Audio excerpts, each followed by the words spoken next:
Let's be honest. Not everyone in your life is meant to walk the whole path with you. Some people bring peace the moment they enter your space. You feel grounded around them. You can exhale, be yourself, no need to explain, no need to pretend. But others, maybe without meaning to, maybe with intention, slowly pull you away from who you truly are. Not through loud betrayal, but through subtle erosion of your boundaries, your energy, and your clarity. This video isn't about blame. It's not about pointing fingers or calling anyone bad.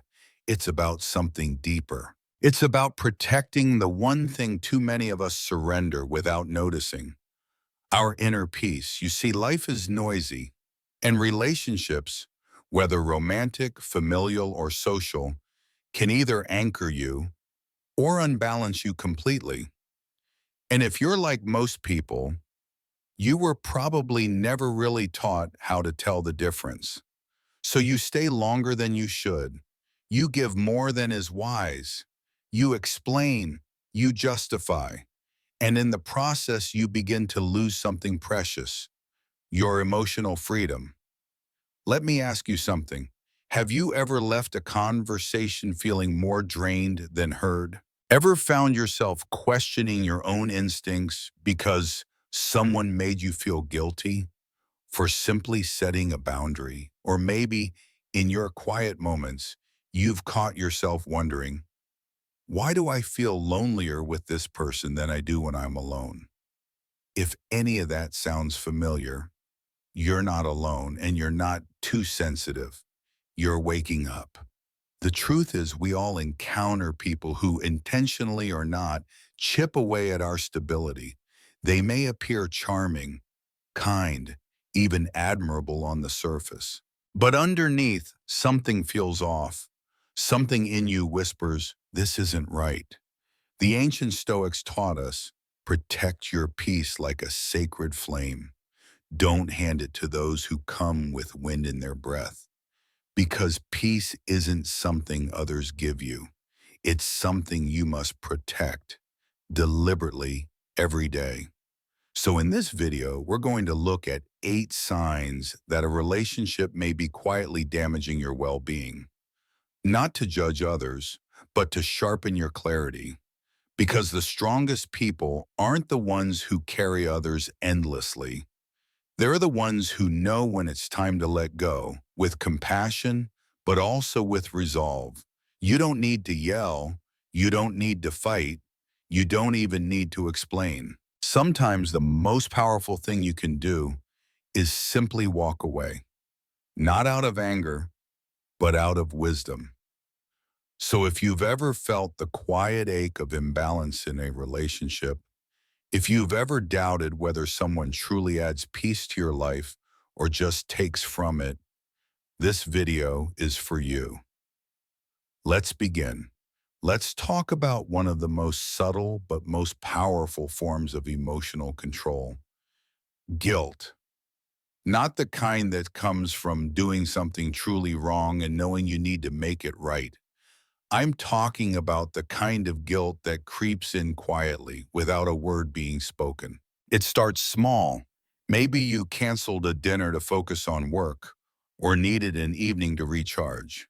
And instead of getting support or understanding, you're met with silence, a heavy sigh, a quiet, disappointed look. They don't raise their voice. They don't call you selfish. But somehow you still feel like you have done something wrong, and that's exactly how it works. You begin to second guess yourself. You start adjusting your choices, not based on what's healthy or right for you, but based on how to avoid disappointing them. Bit by bit, your personal boundaries dissolve, not because they push them, but because you pulled them back yourself trying to keep the peace. Now here's the truth a lot of people don't want to hear. This kind of emotional manipulation isn't always obvious. In fact, it often comes from people we care about deeply, people who might not even realize they're doing it. But the effect is the same. You lose your freedom. And what's worse, The more you give in, the more is expected. You skip your gym session because they had a rough day. You cancel plans with friends because they needed you. You start living your life in reaction to someone else's unspoken needs until you don't even recognize what you need anymore. That's the cost of living under guilt. Your time, your clarity, your peace. And the most dangerous part, it doesn't feel like control. It feels like love, like compromise, like I'm just trying to be a good partner. But love without respect for boundaries isn't love. It's control wrapped in care. And no one has the right to make you feel bad for doing what's right for your well-being. Let me ask you this. When was the last time you made a decision for yourself without wondering how it would emotionally affect someone else? When was the last time you said no without feeling like you owed an explanation? If you can't remember, that's not love. That's guilt management. Stoic philosopher Epictetus once said, "No man is free who is not master of himself." That means this. If guilt is driving your decisions, you're not in the driver's seat anymore. You're reacting, not living. The solution isn't confrontation. It's clarity. Get still. Look at your choices. Ask yourself, am I doing this out of love or out of fear? Because fear of disappointing someone should never be stronger than your commitment to honoring your own values. Start small, reclaim your space, say yes when you mean it, and say no without shame. A healthy relationship doesn't punish you for choosing yourself from time to time. In fact, it celebrates it. So if someone's silence feels louder than your voice, if their sighs speak louder than your needs, that's not your cue to give more. That's your signal to step back, not out of anger, but out of self-respect. Because real peace begins when guilt no longer runs your life. Let's talk about what happens when someone becomes obsessed, not with who they are, but with how things look. It's subtle at first. They might talk a lot about success, about goals, about lifestyle, and on the surface it seems harmless. Who doesn't like nice things, right? But slowly you begin to notice a pattern. It's not just about enjoying comfort. It's about measuring life by appearances. How expensive the shoes are, how big the house is, how many likes, followers, or compliments they can rack up in a day. Every dinner is a photo op. Every achievement is a post. Every moment of connection becomes a performance. And you start to feel like a supporting character in someone else's highlight reel. Let me be clear, there's nothing wrong with enjoying beauty or celebrating success. But when someone prioritizes image over authenticity, over time, something begins to break down. Because now your worth to them isn't about your integrity or your heart. It's about what you represent, what you can offer, how well you fit into the picture they're trying to paint. You find yourself in a constant, quiet competition, not with them, but with their expectations, the way you dress, the car you drive, the vacations you take. You start asking questions you never used to ask. Is this good enough? Will this impress them? Am I falling behind? And without realizing it, you lose your peace, not in a dramatic crash, but in a slow, silent unraveling. Because here's the truth. Chasing appearance is a race with no finish line. There's always someone richer, always someone flashier, always another level to climb. And when you attach your value to things that fade, you'll never feel grounded. You'll always be reaching, always performing, always exhausted. The Stoics warned us about this over 2,000 years ago. Epictetus said, "Wealth consists not in having great possessions, but in having few wants. In other words, real power isn't found in collecting more, it's found in needing less. But a person obsessed with image, they don't know how to be still. They don't know how to rest because their self-worth is tied to externals, and externals are fragile. When you love someone like this, you may try to keep up. You may sacrifice parts of yourself just to feel good enough. But eventually you'll feel the cost. Not in your wallet, but in your soul. Let me ask you something. When was the last time someone truly saw you? Not your resume, not your lifestyle, not your status, but your character. And when was the last time you felt like that was enough? Because at the end of the day, that's what a real relationship is built on. Not on image, but on intimacy. Not on likes or admiration, but on mutual respect. So if you find yourself constantly shrinking to fit someone's aesthetic, if you feel like you're always dressing up for approval, if your piece is slipping through the cracks of perfection, it may be time to step back, not out of judgment, but out of wisdom, because your life is not a performance, and you were never meant to be someone else's accessory. True connection doesn't need an audience. It just needs two people, willing to see each other fully, honestly, and without a filter. You've heard the stories. Maybe it was a bad breakup, a terrible boss, a friend who betrayed them, a family that never truly appreciated them. And as they tell it, they were always the one who got hurt, always the misunderstood one, always the victim. At first, you feel sympathy, you lean in, you listen, you want to help because, hey, who hasn't had a rough past? But over time, something starts to feel off. No matter the situation, they're never at fault. It's never, I could have handled that better. It's always, they did this to me. And here's where it gets dangerous. When you care about someone who constantly sees themselves as the victim, it's easy to get pulled into a role you never signed up for.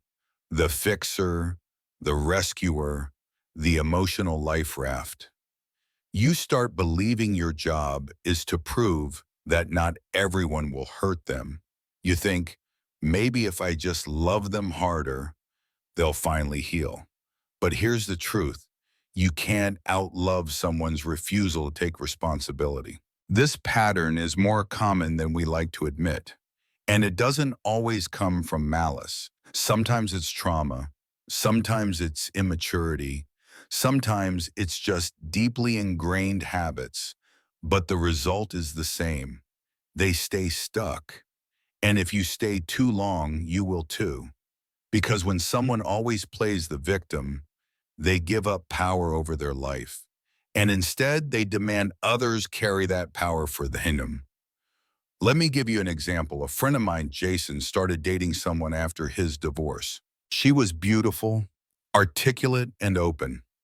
She shared everything, how her ex had lied, how her boss was threatened by strong women, how her family always favored her siblings.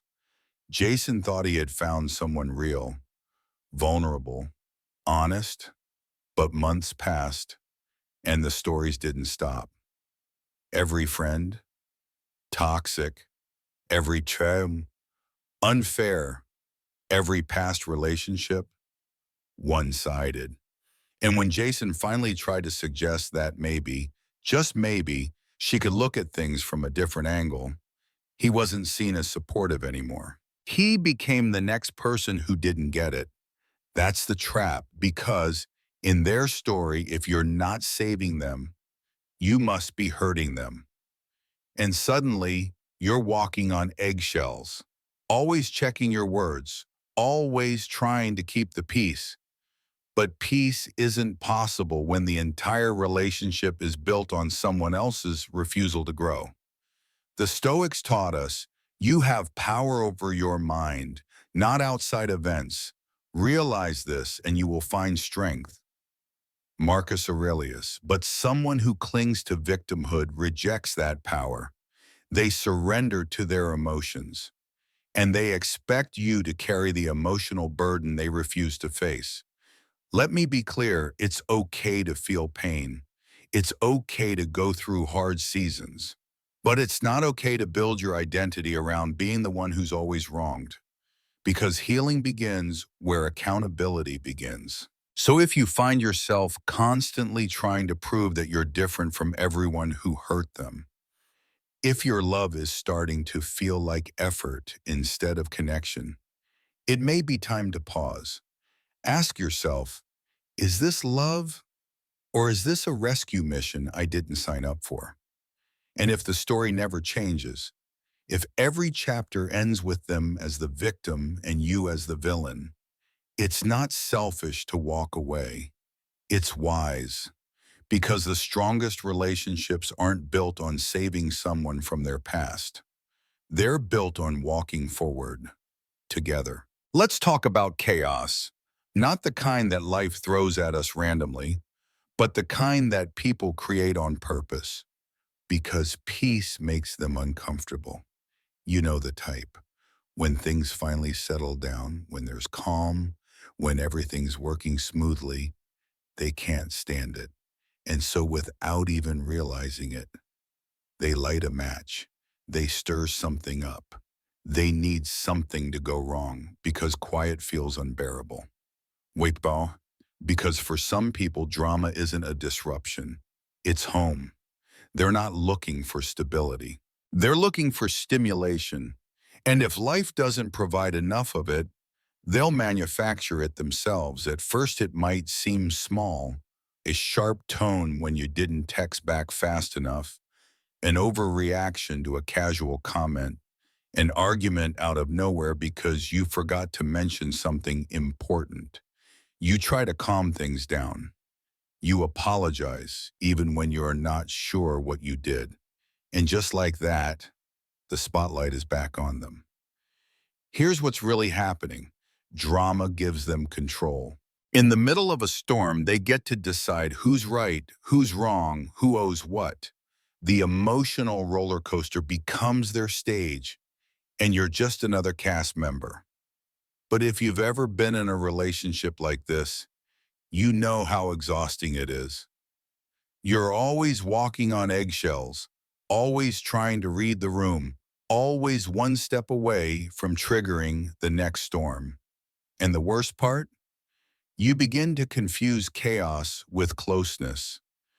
You mistake intensity for connection. You think, this must be passion. But it's not. It's emotional whiplash. And over time, it chips away at your clarity, your peace, and your sense of self.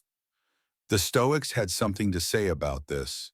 Seneca once wrote, "An angry man opens his mouth and shuts his eyes." That's exactly what drama does. It shuts out reason. It blinds people to truth. It turns every interaction into a reaction. And when you're caught in that cycle, you start to forget what stillness even feels like. Let me ask you something. When was the last time you felt safe being calm? The last time you could speak honestly without fear of it being twisted into something else? The last time quiet didn't come with tension? If your answer makes you pause, pay attention. Because people who are addicted to drama aren't always trying to hurt you, but they're not trying to heal either. And healing, that's your job, not theirs. So what do? You stop feeding the storm. You stop trying to fix what isn't yours. You learn the power of emotional distance, not necessarily physical distance, at least not right away, but a clear inner shift, where you stop reacting and start observing, where you choose peace over performance, where silence becomes strength, not surrender. Epictetus taught, we cannot control others. We can only control how we respond. And that's your way forward. You don't need to match their chaos. You don't need to win the argument. You just need to stop showing up for the drama because peace isn't passive. It's a decision, a boundary, a quiet declaration that says, I refuse to lose myself just to keep someone else emotionally entertained. Let me ask you something. Have you ever opened your heart to someone only to feel more alone than before you spoke? You're not asking for much. You don't need advice. You don't need a solution. All you really want is someone to just be there, to listen, to hold space, to care. But instead, they change the subject, or they talk about themselves, or they offer some vague, dismissive response like, well, everything happens for a reason, before shifting the conversation back to something that has nothing to do with you. It's subtle, but it cuts deep, because what you're really being told is your feelings don't matter here. And that stings, especially when it's coming from someone you trust, someone you thought would get it. You see, empathy isn't about fixing things. It's about presence. It's about showing up in someone's difficult moment, not to save them, not to speak over them, but to sit with them in the dark, even if you don't have the words. But when someone lacks that capacity, whether because they're emotionally unavailable, uncomfortable, or simply disinterested, you feel it. Not always in what they say, but in what they withhold. I once knew a man who lost his father unexpectedly. He was devastated, and when he tried to share that grief with the person he was dating at the time, her response was unsettling. She listened for about 30 seconds, then said something like, "That reminds me, my boss is being so annoying lately." It wasn't cruel. It wasn't loud, but it was hollow, and in that moment he realized something. It's possible to feel completely alone, even with someone sitting right next to you. Empathy is a quiet kind of strength. It doesn't look flashy. It doesn't make a scene. But it says this: I may not understand exactly what you're feeling, but I'm not going anywhere. Now, if you've found yourself constantly shrinking your emotions to fit someone else's comfort zone, if you've started second guessing whether your feelings are too much, too dramatic, or not worth sharing, that's not connection. That's emotional isolation. And the longer you stay in that kind of dynamic, the more disconnected you become, not just from them, but from yourself. The Stoics taught us to honor what is, not what we wish someone could be, to see reality clearly, because denial doesn't heal, it delays. So ask yourself honestly, when life gets hard, can this person truly meet you where you are? Can they hold space without judgment, without rushing, without turning it into something about them? And if the answer is no, and that's not necessarily a reason for anger, but it is a reason to reevaluate. Because love without empathy isn't love, it's proximity. And what you deserve, what we all deserve, is someone who doesn't just sit beside you when life is easy, but who stays present when things get hard. Let's be honest, no one enjoys being wrong. It's uncomfortable, it's humbling. It requires you to pause, reflect, and sometimes even apologize. But for some people, being wrong doesn't just feel uncomfortable, it feels unbearable. So what do they do instead? They shift the blame. They twist the facts. They change the subject, escalate the tone, or make the conversation about how you made them feel instead of what actually happened. And slowly you realize you're not having a conversation anymore. You're defending your sanity. These are the people who can't admit their mistakes, not because they're always right, but because being wrong feels like weakness. And in their mind, weakness is unacceptable. So instead of learning, they deflect. Instead of growing, they double down. And instead of saying three simple words, I was wrong, they rewrite reality to avoid them. Let me ask you something. Have you ever tried to resolve a conflict with someone who just refused to see their part in it? Have you ever brought facts, stayed calm, spoke clearly, only to walk away feeling like the bad guy? It's exhausting, and more than that, it's deeply lonely. Because no matter how patient, loving, or logical you are, you will always be the one who bends. Over time, these kinds of dynamics don't just create frustration, they destroy trust. Because if someone can't admit when they're wrong, they'll never truly understand how they hurt you. And if they can't see your pain, they can't help heal it. The Stoics believed that real strength wasn't about being invincible. It was about being teachable. Marcus Aurelius once said, "If someone can prove me wrong and show me my mistake, I will gladly change, for I seek the truth, not my own ego." That's the mindset of someone who values wisdom over pride. But when pride is in control, it becomes a wall, a barrier between people. Because behind every refusal to admit fault is a deeper fear. If I'm wrong, I won't be loved. If I'm wrong, I lose power. If I'm wrong, I'll be seen as less. But here's the truth. Admitting you're wrong doesn't make you weak. It makes you real. It makes you trustworthy. And it invites connection instead of conflict. So if you're in a relationship, romantic, professional, or personal, where you're always the one who reflects, adjusts, apologizes, take a step back. Ask yourself, am I growing in this relationship or just shrinking to keep the peace? Because love without accountability isn't love. It's imbalance. And peace without honesty isn't peace. It's silence dressed up as harmony. The strongest people aren't those who are always right. They're the ones who are brave enough to be wrong and wise enough to grow from it. There's a kind of silence that doesn't come from peace. It comes from absence. It shows up in the moments when you need someone the most. And they're nowhere to be found, not because they're far away, not because they were malicious, but because they simply don't know how to show up when things get heavy. And still, the pain is real. You're going through something, maybe grief, illness, financial stress, or emotional burnout. And the person who said they cared, who said they'd be there, suddenly becomes distant. Their texts get shorter. Their calls come less often.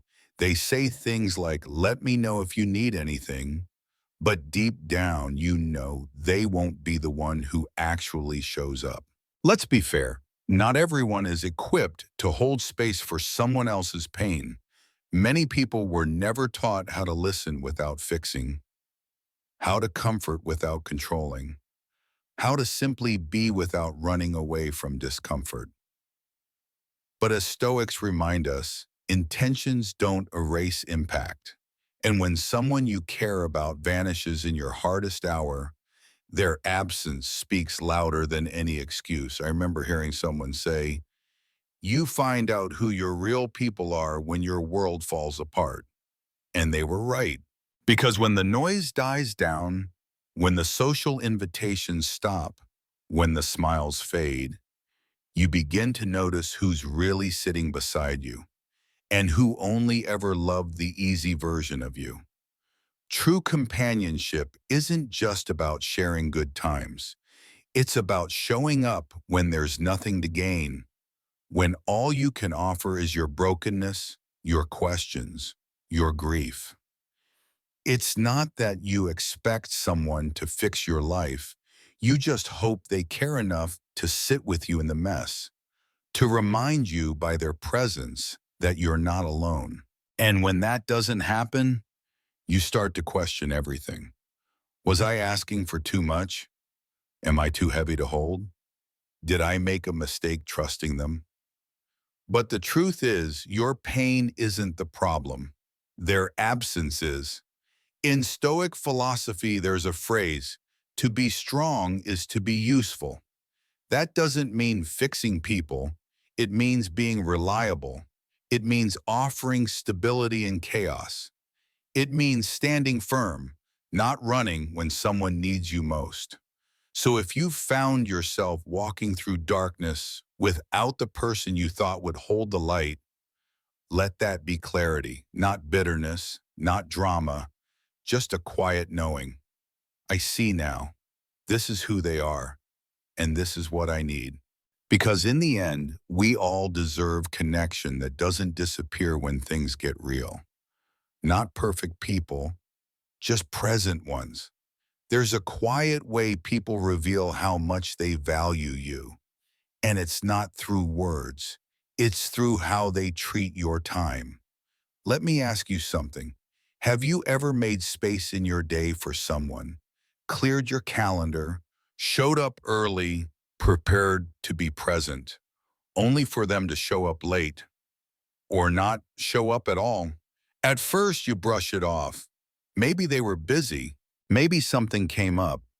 You give the benefit of the doubt because that's the kind of person you are. But then it happens again and again. They cancel last minute.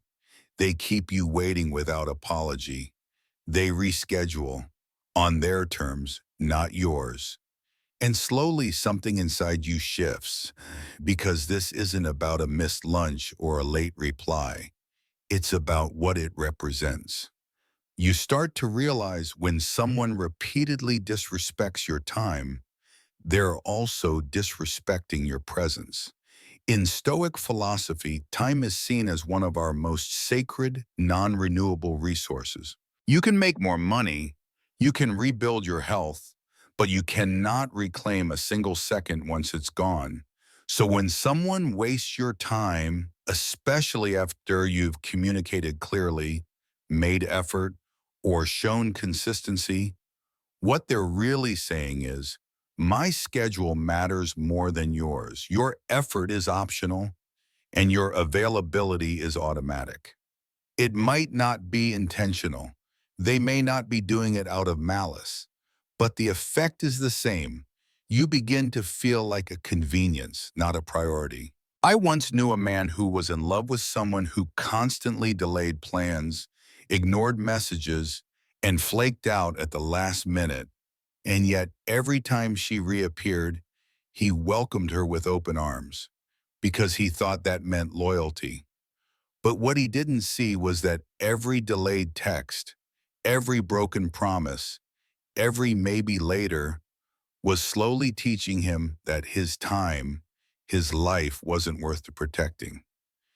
Here's what the Stoics would say. Don't waste what you can never get back. And when someone consistently disrespects your time, you owe it to yourself to notice, not to punish them, but to protect yourself. Because time isn't just minutes on a clock. It's the currency of your attention.